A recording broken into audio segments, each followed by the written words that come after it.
to realize something is sublime is a little bit difficult. So how do you recognize good music, right? You have to have some awareness of music. It might be a good starting place. Maybe some appreciation for music.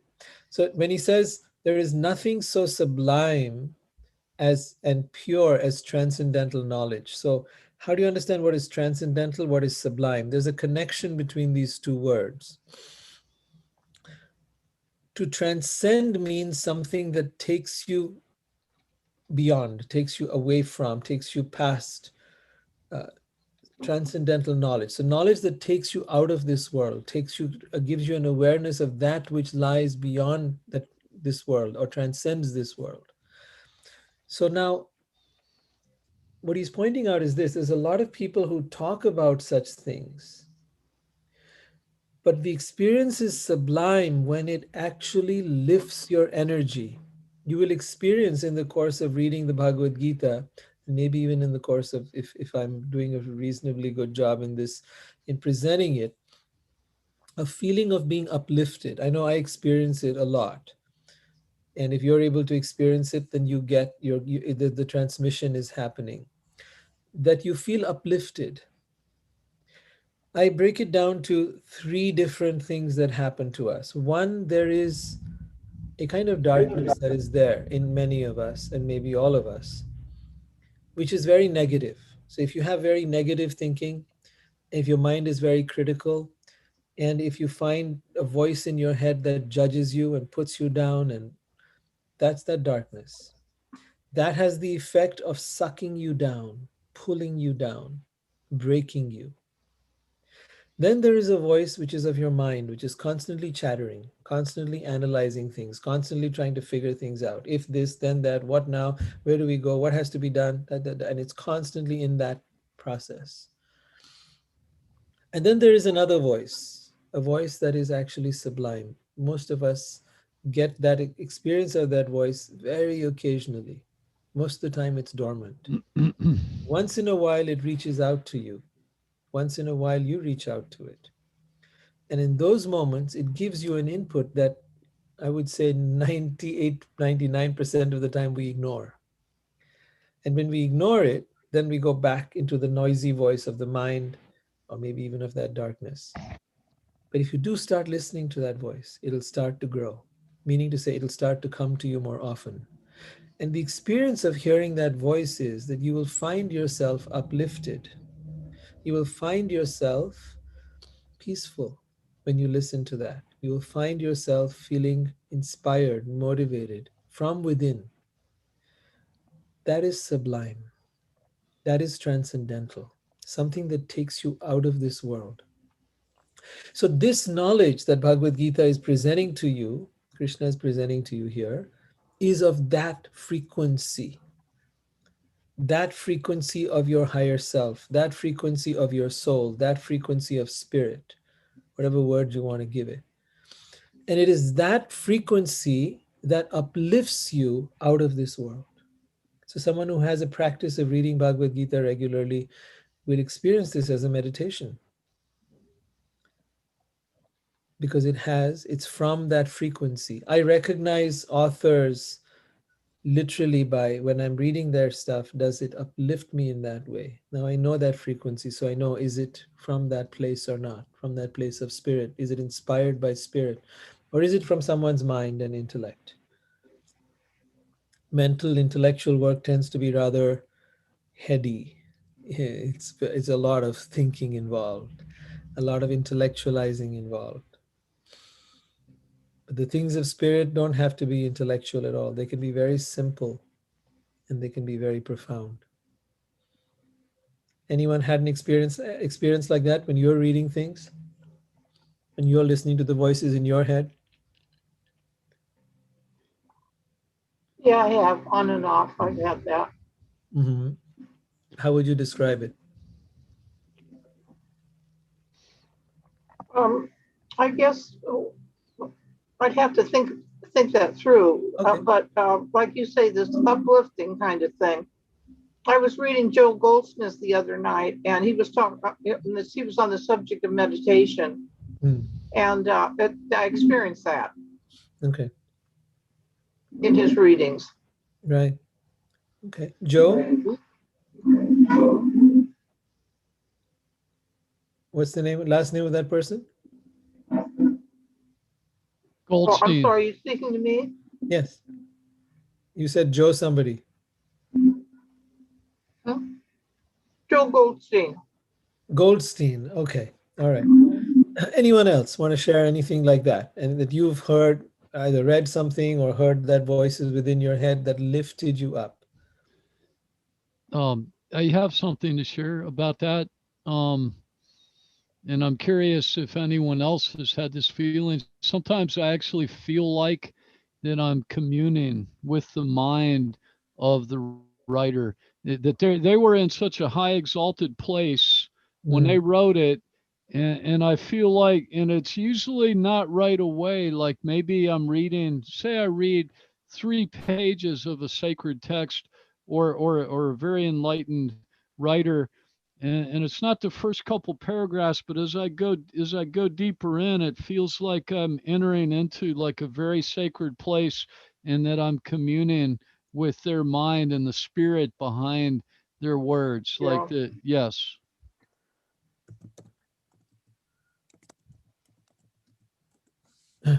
Yeah, I get what you're saying there. It really is a profound experience. Does anyone else want to share something? Rory, if I could just interrupt for just 1 second, it's Joe Goldsmith. Goldsmith. Okay. Thank you. Goldsmith is the last name. Thank Got you. it. All right. Ariel, were you about to say something? Yeah, I was gonna say, when you were talking about how, spiritual or the things of spirit don't have to be intellectual, it really made me think of a book that I'm sure you're familiar with, The Power of Now by Eckhart Tolle. Oh, I love that book. Yeah, it's like it's such simple stuff. It's like everything is happening right now, and like most of the things that we are focused on are not in this present moment. So we're like, it's like we're hallucinating. Yep.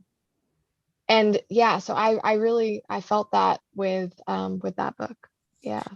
So that hallucination is what a work of true spirit is meant to take you out of. It lifts you out of the hallucination.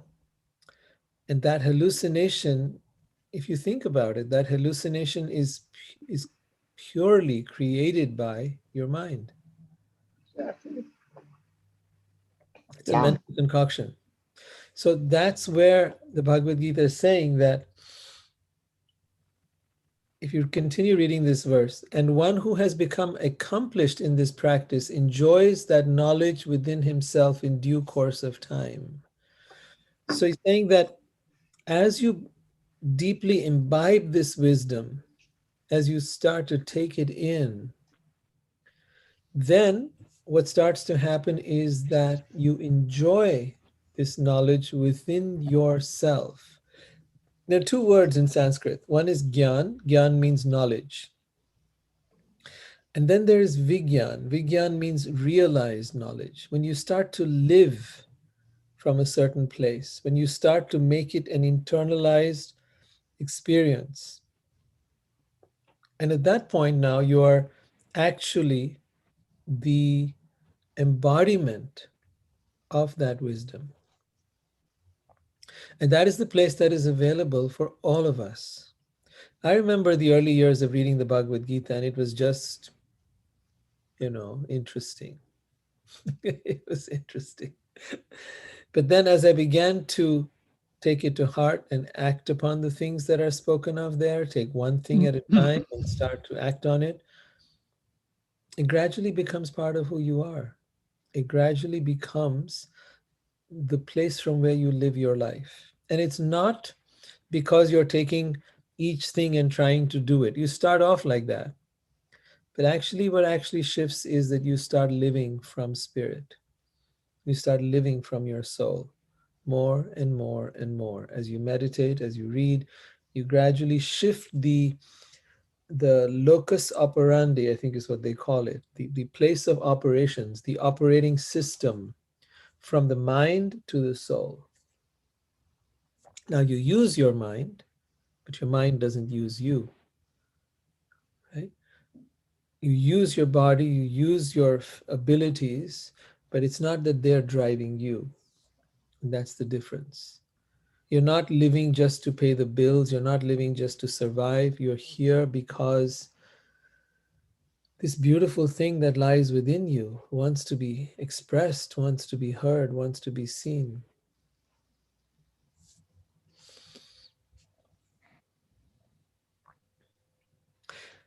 Bhagavad Gita continues, a faithful person who is dedicated to transcendental knowledge and who subdues his senses is eligible to achieve such knowledge, and having achieved it, quickly attains the supreme spiritual peace. So he talks about subduing the senses, and I wonder how you hear that. For a lot of people, if taken literally, it means don't do anything with your senses, subdue them. Like, to control something or subdue it does not mean to not use it. It's a very big distinction here. It doesn't mean like some people become renunciates and they give up the world and they now no longer want to engage the senses. To subdue them is to channel them. Subdue them is to utilize the senses in a way that allows you to experience spirit.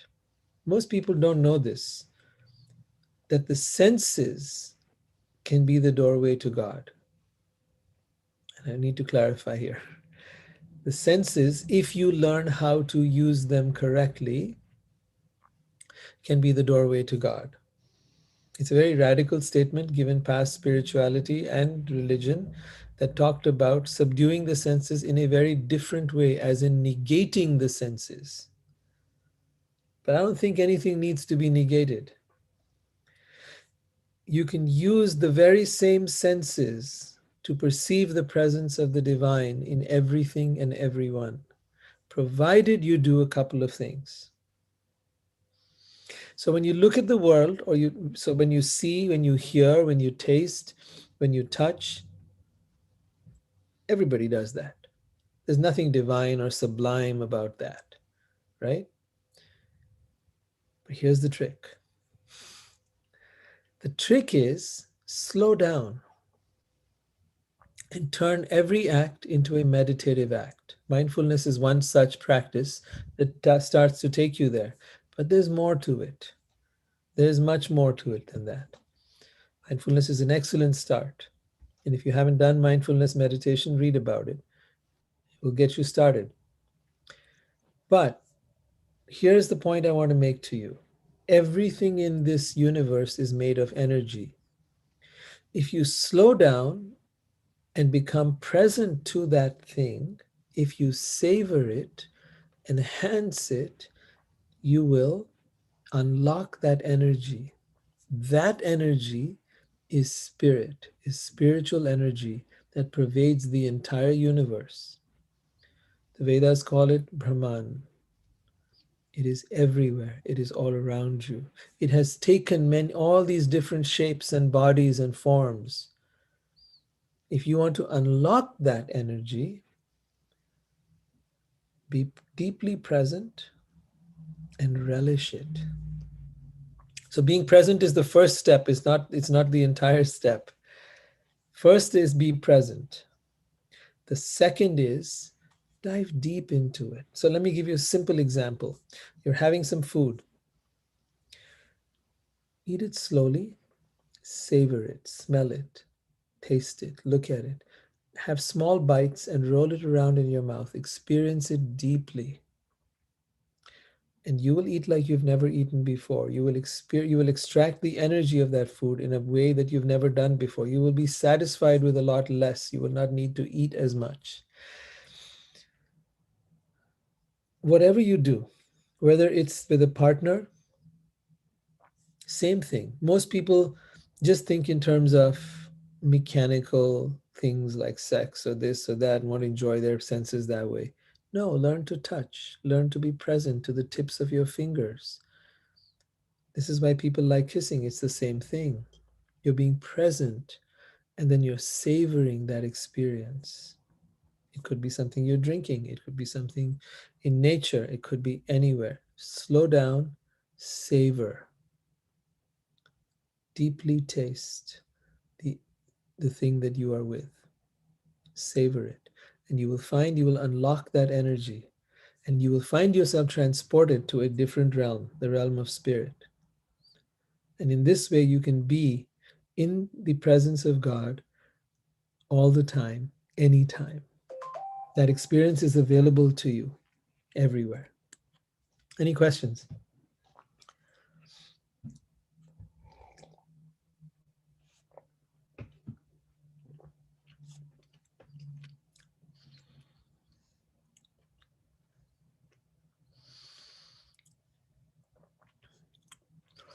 The next statement is kind of strong. But ignorant and faithless persons who doubt the revealed scriptures do not attain God consciousness. They fall down. For the doubting soul, there is happiness neither in this world nor the next. Sorry, Rohit, what number are we on? This is chapter 4, text number 40. Thank you.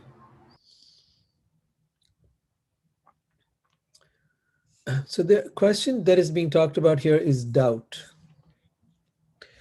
It would appear that doubt causes people to be unhappy. It says here, for the doubting person, there is neither happiness in this world nor the next.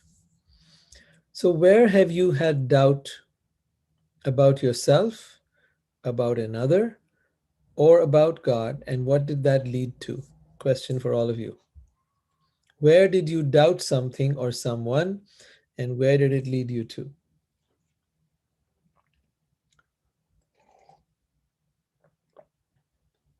Were you in a relationship and did you doubt that person? Did it affect your relationship? Did you doubt yourself ever? And did that lead to something?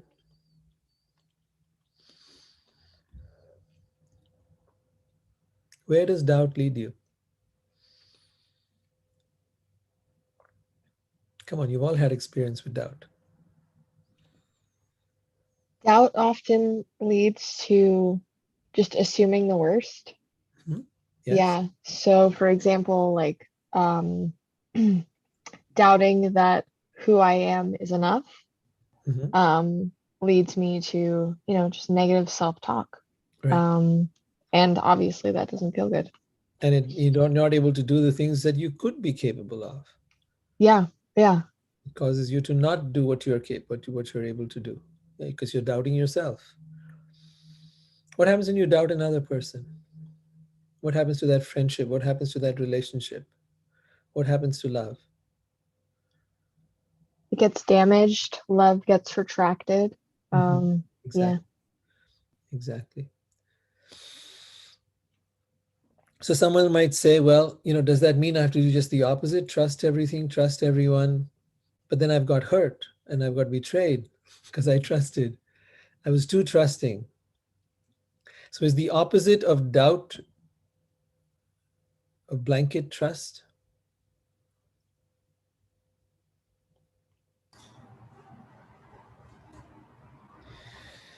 I feel you could trust in a new direction, Mm-hmm.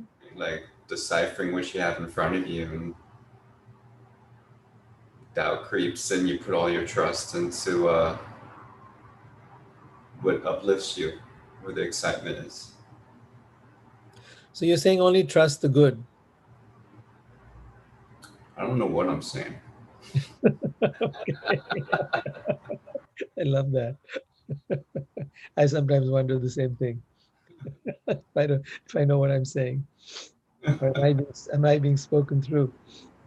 To me, trust is about, I've often said this. I said, no one can break your trust. If they break your trust was not founded on reality. Once you know the nature of reality, no one can break your trust. Let me explain. If I expect someone never to lie and they lie, which is the truth about this person? my expectation that they would never lie, or the reality that they lie?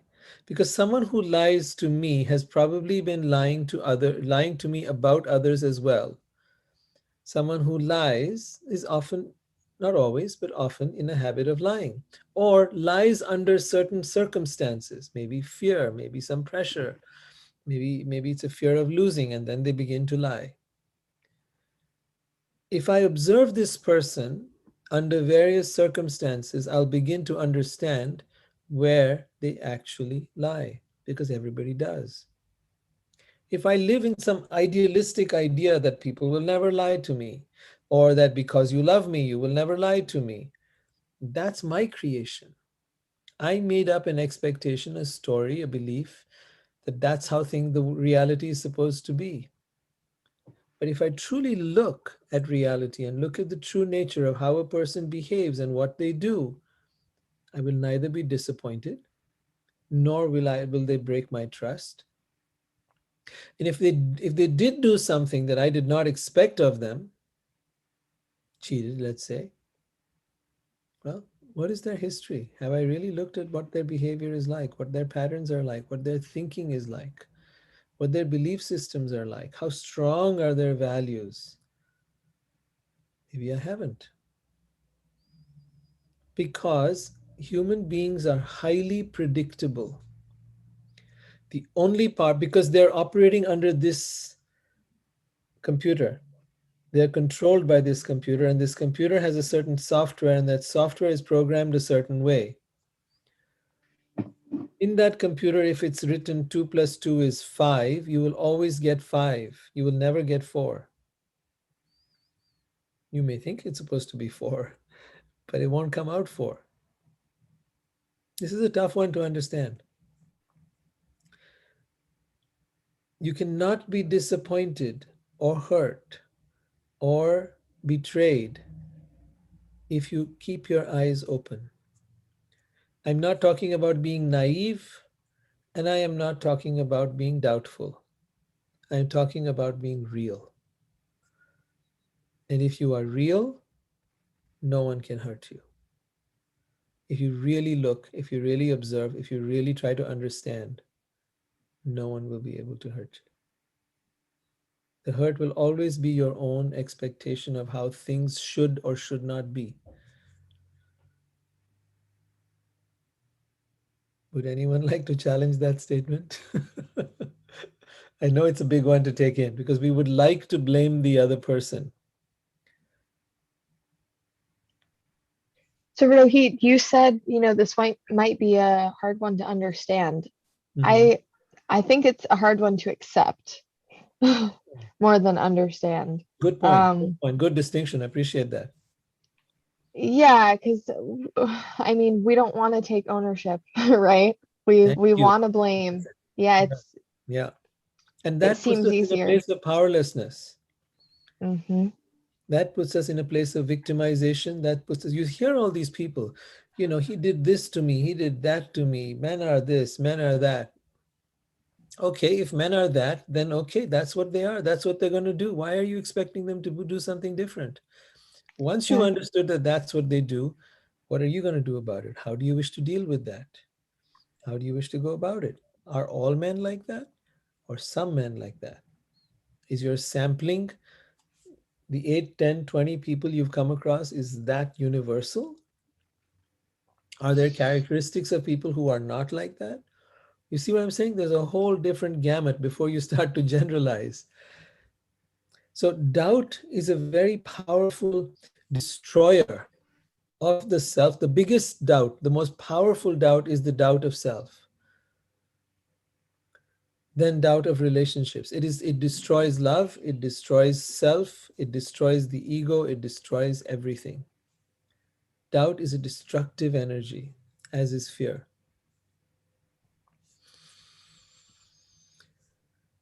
So he says, for the doubting soul, there is happiness neither in this world nor the next. Meaning to say, there is no happiness.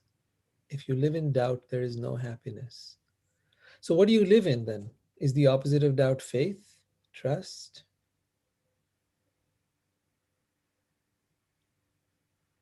I would say the opposite of doubt is not faith or trust. The other side, the healthy side, is be real. What does it mean to be real? Because realistic people are actually quite unhappy. My generalization, thank you. They're unhappy because they haven't learned how to look at reality. When they look at reality, they don't like it. And reality is not the way they think it should be. You see, it's a fact. Reality is full of suffering. And when you look at reality and you see the suffering in it, it's very depressing. There's a way to look at reality. And I need to explain that to you. You see, we're souls. For us, suffering is unnatural. For us, suffering is unacceptable. Hurt, pain, anger, fear, all this stuff is so contrary to who we are. And now we're in this world and we're experiencing all this stuff. And we don't want it. So we tried these, things about let's be positive, let's be nice, let's be good. Then or if we can't do that, then we go into victimization. And if that doesn't work for us, then we go into addiction. Right? None of this works. You don't get free of suffering like this. If you want to be free of, because the suffering is inherent in this world, the first thing is get real. Real is I will get old, I will get diseased, I will die. Real is that I will suffer heat, I will suffer ups and downs, I will have loss and gain, I will have all kinds of things happen, turmoil will happen. How do I deal with it? A part of me resists it at all costs. But that same part of me is the boat through which I can cross over this ocean of suffering. That same part of me. Those of you that have meditated know this, that if you meditate, somehow you go through life a lot easier. Life's a lot smoother. That energy that is surrounding you is almost like it's created like this bubble around you that allows you to go through life a lot easier, to cope with those ups and downs a lot better. But you got it's like acceptance in there somewhere, Freud. Yes, absolutely. I was just referring to the first part, which is meditation. But yes, the second part is acceptance. Well, I see. I'm saying that's a part of meditation, it seems to me. Yeah, no one told me that. So I see them as separate. Oh. I had to learn overall that it is actually a part of it. But when I learned it first, I just learned meditation. You do this thing, right? This process, this technique, this whatever. But over time, I've learned it's acceptance. What is acceptance? It's back to accepting reality. Yeah. It seems to me it's a part of unconditional loving. You see differently. Loving arises from acceptance. Yes, but first there must be acceptance. If I cannot accept myself as I am with all my flaws, then I cannot accept another as they are with all their flaws. See, acceptance is vital to survival in this world. If you want to not be miserable, learn to accept. Acceptance is the beginning, not the end. Acceptance is the starting point of this journey.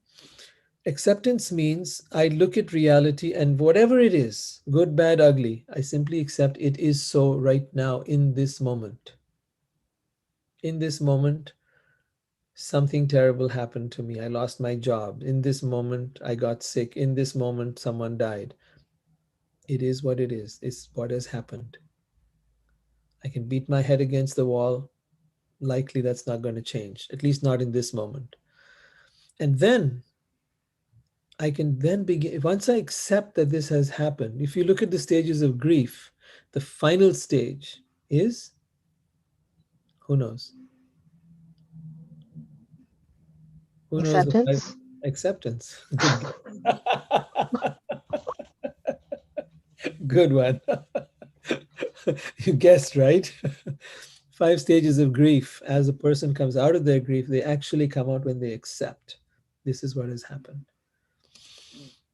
Before that, there's denial. Before that, there's bargaining. Before that, there's all kinds of stuff. But finally, it is acceptance. Now, acceptance doesn't mean a new life has begun for them yet. They've just accepted that this has happened. Now they can begin to look at their life and start figuring things out. But when you're in denial of reality, when you're in denial of the fact that you're aging, or the fact that you could get sick, or the denial of the fact that the market could crash, or something terrible could happen, when you haven't faced up to this, these are the realities of life. Take it or leave it. Whether you like it or not, this is it. This is the place you've come to. Now, accept that this is so. Accept that when you're with a partner, they're going to have flaws. Accept that you're going to have flaws. When you accept that you're not perfect, you're messed up, you're flawed. When you accept that, and it's okay, then it's okay to begin. Even you may want to do some things to improve that. That's fine. It's not an end point. It's a beginning point. Acceptance. Now you can begin to work on things. See, where are the areas I can improve? There's this lovely prayer that they have in AA, Alcoholics Anonymous. What is it they say? God, grant me the serenity to accept the things I cannot change, the courage to change the things I can, and the wisdom to know the difference. Go over it slowly, please. Oh, sorry. I like your enthusiasm, but slowly so that everyone can make sure they got it. Yeah. Grant me the serenity to accept the things I cannot change, Stop right the there. courage. Okay. Meditate on that one. The serenity. So notice what it's saying. The serenity to accept the things I cannot change. So he's saying very clearly, it takes serenity to do that.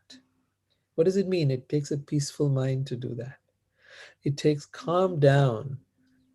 Take a few deep breaths. With that serenity of your soul, with that energy, it will be easier to accept. Then go on. The courage to change the things I can. Now, why courage to change the things I can?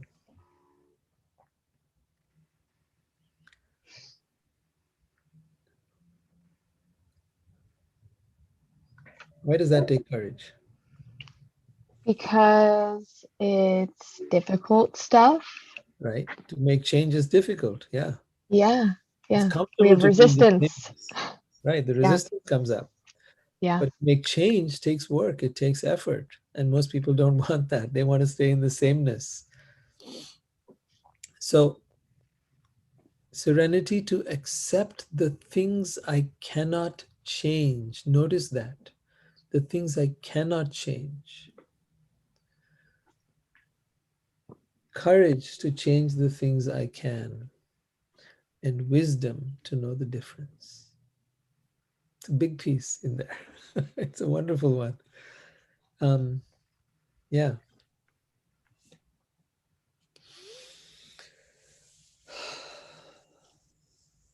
What came to me very briefly was sort of like where you're exploring the solution is to sort of just like cultivate, like to be in the observer mode, to just like be with what is without judging. And to be able to be in that place is like sort of I think the ultimate goal that can overcome the suffering to a very large degree, you know. So True. yeah, just observe, Yes. and then as you cultivate the ability to observe, then you can really see more and more deeply into what really is, you know. Mm-hmm. And when you're stilling the mind and not judging and making all those evaluations and so forth. So Yeah. So what happens in what is referred to as the observer mode is really when you quiet your mind. Now you see things, but you're not judging them. The world is been referred to in the Bhagavad Gita as a place of duality. Duality means there's like hot and cold. That's duality. I like this, I don't like this. That's duality. I agree with you, I disagree with you. Duality. Good, bad, right, wrong, all duality. That's what the mind is constantly doing. It's constantly giving meaning to things, and from that meaning, figuring out whether it likes it or it doesn't like it. This means this, and I don't like it, therefore I'm feeling upset. This means this, and I like it, therefore I'm feeling good. It's making it up all the time. So the whole point is to get out of duality. What does it feel like when you're out of duality? That's when you simply observe. That's where you are in what George referred to as the observer mind. That observer mind is objective. It is not biased in any way. There is no conditioning to it. There is no system of good, bad, right, wrong, none of that. There's just you observing. This is what is. And from there, acceptance comes naturally. And from there, unconditional love comes naturally. I then see you as you are. I accept you as you are. I love you as you are. You get the flow now?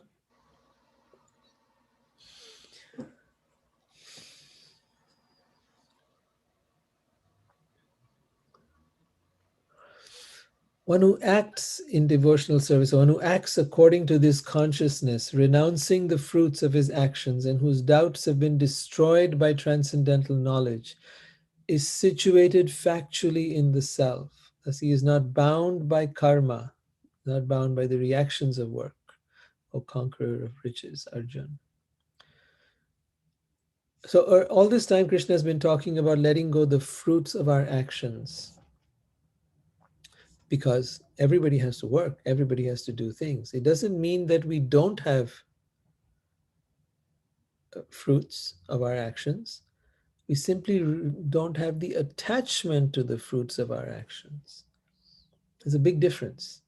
We work, we get paid, we have a salary, we have an income. That's okay. He's not against that. He's saying our attachment to the fruits of our results is the problem. So what is it we get attached to? Our possessions, our savings, bank balance, whatever else, car, house, whatever else you have, right? And if you lose it, it's devastating. I've known people who've had a lot, who've been rich and very wealthy, enjoyed the good life as they call it, and then they lost it. And then they're devastated. They can't get themselves back up again. Some of them gone committed suicide because they just cannot accept what has happened. So he's saying here that when you work without being attached to the fruits of your actions, then you're able to ride the storms of the world.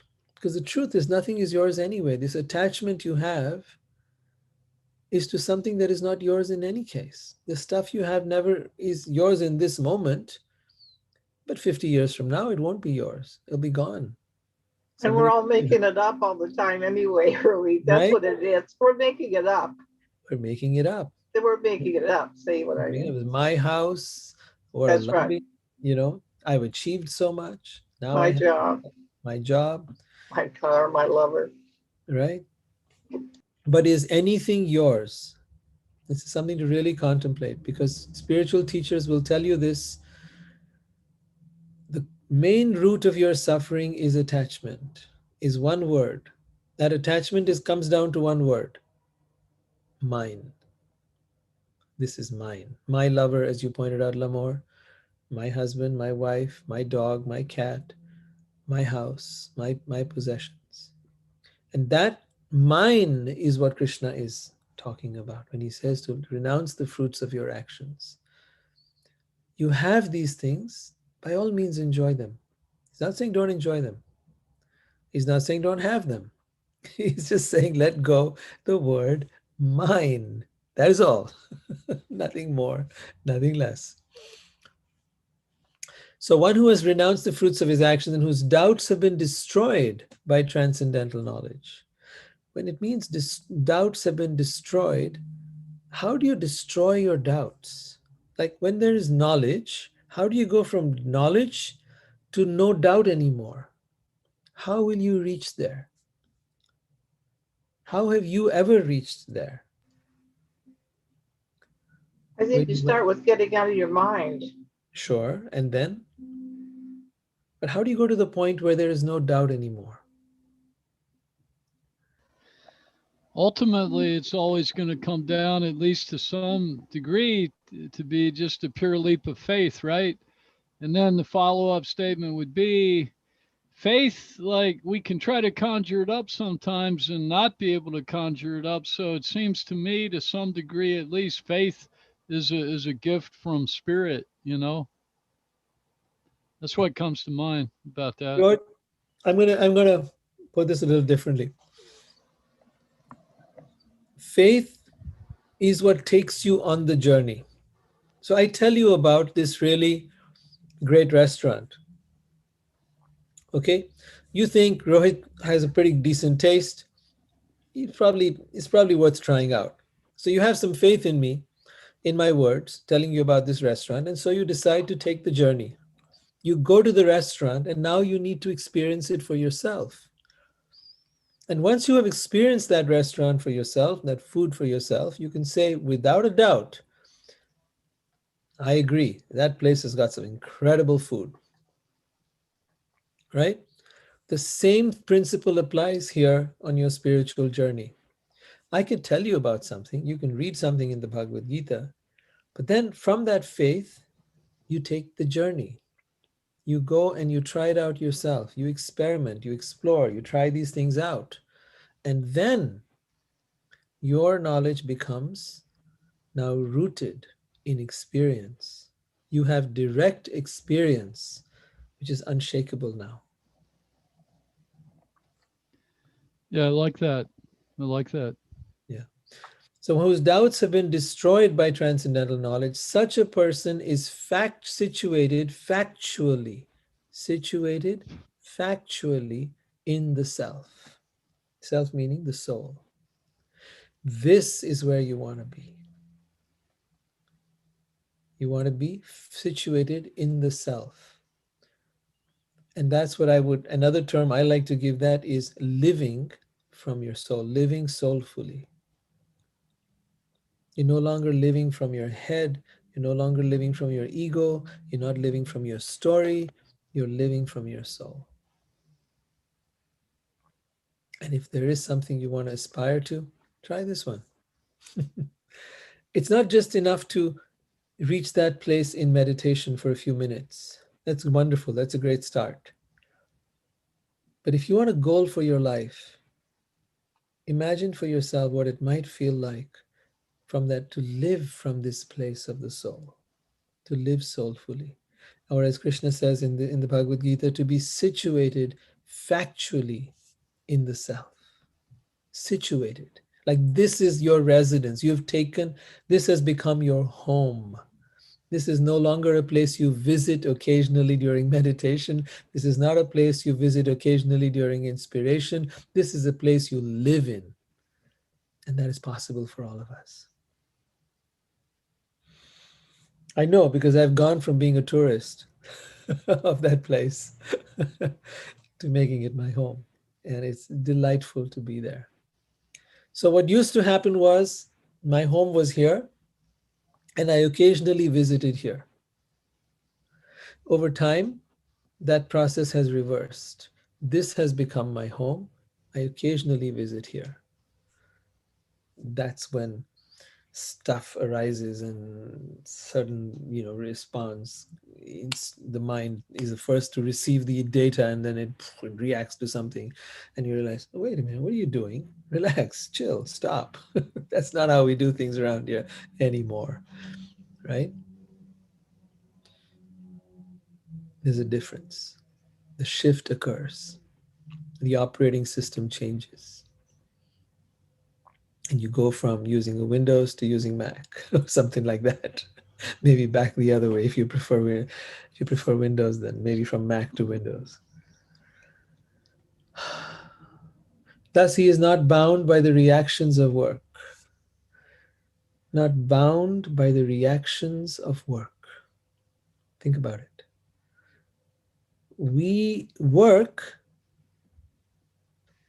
thinking that our work will make us free to enjoy our life, we engage in karma. We engage in doing things. Karma means action, doing things. We want to be free, right? Free. Some people talk about financial freedom. Others talk about retirement. They want to be free. But real freedom is when you are not bound by karma, by your actions. So you're not bound, you're not attached to the results of your actions. And if you want to go one step further from there, then all your actions are now devoted and dedicated to the Supreme, to the Divine, to God. Now your life is devoted. Now you've suddenly placed yourself at a whole different level because you've recognized that everything I have was given to me. Every breath, this body, I did not create it. It was given to me. Even my parents didn't create it. It came through them, came through the mother, but my mother did not create this body. Every breath I take, the air is here being given to me. I didn't manufacture this air. I did not manufacture the water that I drink, which is so essential for my survival, or the sun that I need to step into from time to time because I can't stay indoors all day long. I would die. All of this is being given to me. The vegetables grow in the ground. The water comes in from the lakes and the rivers. All this is given to me. And if I sit here just taking, but not offering back to that which gave it all to me and say, thank you, at least an act of gratitude to start with, then I'm disconnected with that, with the nature of reality.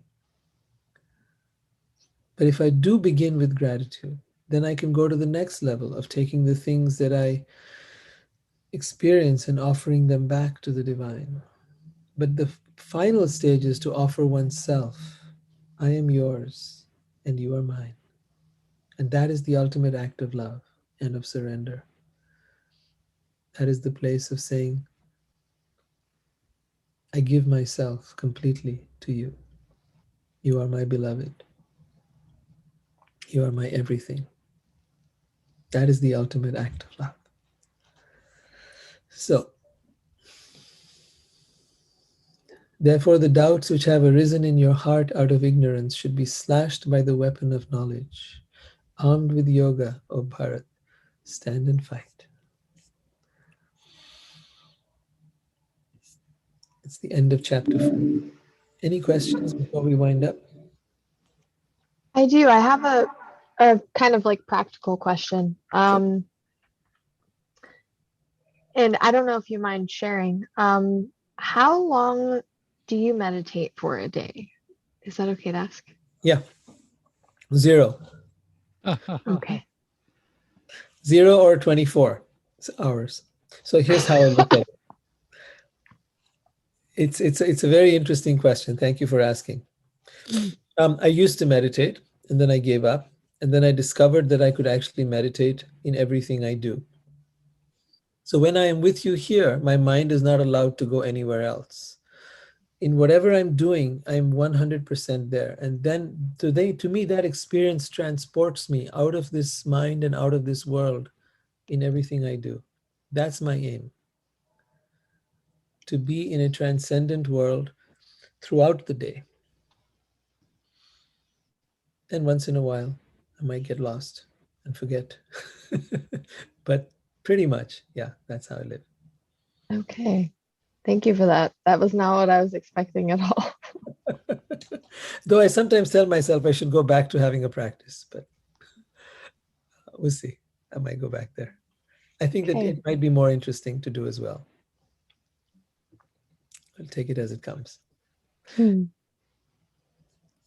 All right, we got to wind up here and start the next meetup. So as you know, we're going to hang up and then we'll be right back. Thank you, Rohit. And thank you very much. And one more thing, if any of you are still thinking about that course that I'm starting, the Inner Evolution Group, you can still access it. Someone's mute their sound. The Inner Evolution Group, we are starting on May 5th. So if you have any curiosity about that, please go to innerevolutiongroup.com, because that'll be starting up in a few days. All right, guys. See you all next week. And if you're interested in loving soulfully, I'm going to hang up and be right back. And let me just tell these people who've already joined in. Thank you. Great. Good Good night, all. night. Kelsey and Brittany. Hi. Hello. Hi. I'm going to hang up here and I'm going to come back in again and within 30 seconds. I'll be back. All right? Okay. So you'll need to use the same link and come back in again. We're just winding up the earlier meetup and starting a new one. Okay. Back with you. Just about 30 seconds. Bye. Okay.